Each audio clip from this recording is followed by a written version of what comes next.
alabastro ug gibuo niya sa ulo ni Jesus.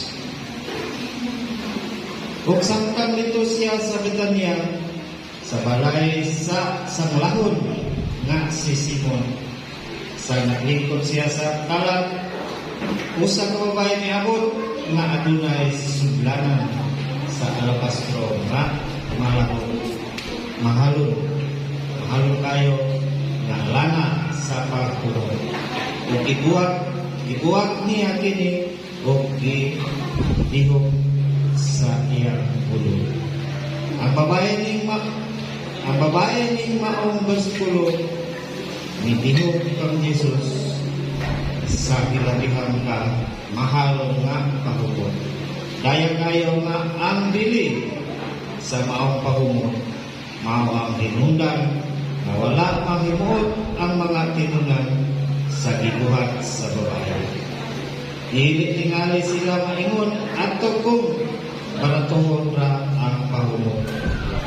Bisan kung wala hisgupti sa Biblia kung unsay nakapaangkat sa babae sa pagbuo sa mahalon pahumot sa ulo ni Jesus.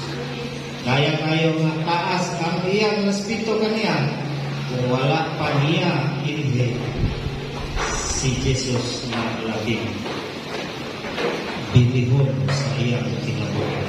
Dili unta niya mahimo ang iyang mahimo sa iyang komentaryo. Kalabot sa maong hitabo, si Ellen G. White nisulat, dili dagan ang nagpasalamat kundi kung unsa si Kristo alang kanila. Kay kung iila gyud nila siya, wala unta isipon nga mahalon kung dili kung ihatag nato ang Kristo. Wala untay pagdumili sa kaugalingon o kaugalingon pag sa kapresyo sa labihan pa ako na dili matos alang kanya. Ang level sa atong pagka-magpasalamaton ay labot sa kalidad sa atong kinakalan.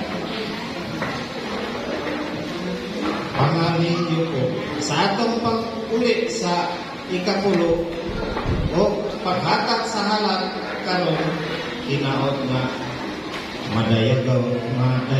madagayaon kayo kini imo na kita katawan na nakaila o napasalamat sa gihimo ni Jesus alam